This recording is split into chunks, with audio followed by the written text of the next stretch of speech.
छत्तीसगढ़ कांग्रेस के मुख्यालय में रायपुर में किसी भी नेता के लिए, किसी भी पॉलिटिशियन के लिए जो हमारी पार्टी का मुख्यालय होता है वो मंदिर के समान होता है और हम सबसे सेफ अगर कहीं होते हैं तो वो उस मुख्यालय में होते हैं।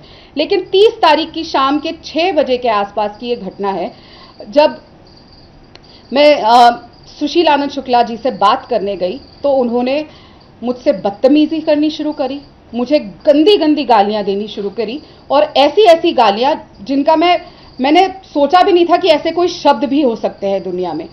और लगातार गंदी गंदी चीजें बोलने लग गए और चिल्लाने लग गए। तब मैं चिल्लाई, बहुत चिल्लाई, वहां पे बाहर लोग बैठे हुए थे और मैंने चिल्ला के ये भी कहा कि जाके नीचे से प्रदेश के महामंत्री को बुला के लाइए और लोगों को बुला के लाइए, लेकिन कोई नहीं हिला। फिर वो जब मैंने अपना फोन बाहर निकाला कि मैं आपको रिकॉर्ड कर रही हूं, ऐसे हाथ में फोन पकड़ा, तो सुशील आनंद शुक्ला ने इशारा किया और उस कमरे में 2 और लोग थे, 2 और प्रवक्ता थे, जिन्होंने उनके ऐसा इशारा करने पे दरवाजा अंदर से बंद कर लिया। कुंडी बंद कर ली गई। करीबन 1 मिनट तक कमरा अंदर से बंद रहा और मुझे गंदी गंदी गालियां दी गई। तीनों उठ के मेरी तरफ आए। मैं अभी भी जब उस घटना के बारे में सोचती हूं तो मेरे रोंगटे खड़े हो जाते हैं।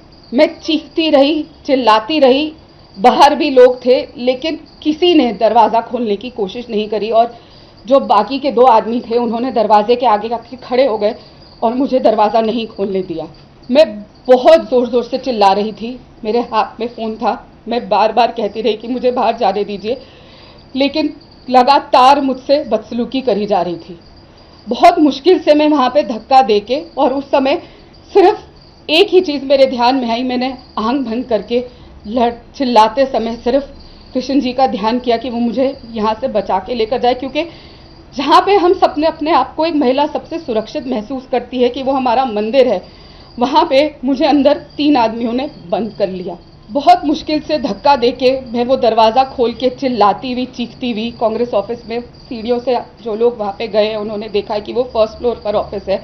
मैं नीचे भागती हुई गई, चिल्लाती हुई, सीधा प्रदेश के महामंत्री, जनरल सेक्रेटरी और प्रभारी ऑर्गेनाइजेशन के कमरे में गई, चीखती चिल्लाती बिलबिलाती, और मैं सिर्फ इतना कहती रही, दिखात बताती रही कि मेरे साथ क्या हुआ है। लेकिन जो प्रदेश के महामंत्री भी थे वो जूते उतार के बैठे रहे, कोई नहीं खड़ा हुआ, किसी ने उस आदमी को नहीं बुलाया, किसी ने नहीं पूछा क्या हुआ, और एक तमाशा वहाँ बनता रहा।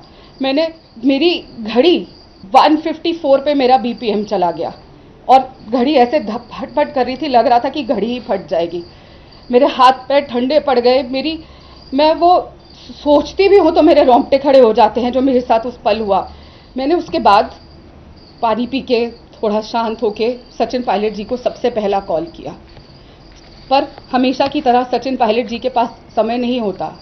अगर आपको वहाँ पे किसी से बात करनी है, प्रभारी जी हैं वो, लेकिन वो बात नहीं करते, सिर्फ उनके PA बात करते हैं। पार्टी में प्रभारी का काम ही उनके PA करते हैं।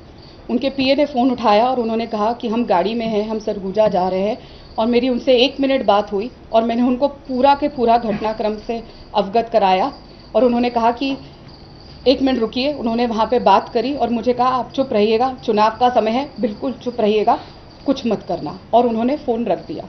मैंने फिर फ़ोन लगाया कि मेरी सर से बात करा दीजिए, लेकिन कहा अभी व्यस्त है, हम गाड़ी में सरगुजा जा रहे हैं। गाड़ी में पीछे सीट पे बैठा हुआ आदमी, अगर एक महिला अपनी खुद की पार्टी की AICC ऑफिस बेरर के साथ इतनी बड़ी घटना हो रही है और वो बात नहीं कर पाया। दूसरा कॉल मैंने भूपेश बघेल जी को किया, उन्होंने फ़ोन कॉल नहीं उठाया। तीसरा कॉल मैंने पवन खेड़ा जी को किया, वो शायद किसी सभा में थे, उन्होंने भी फ़ोन नहीं उठाया। चौथा कॉल मैंने जयराम रमेश जी को किया, उन्होंने भी फ़ोन नहीं उठाया।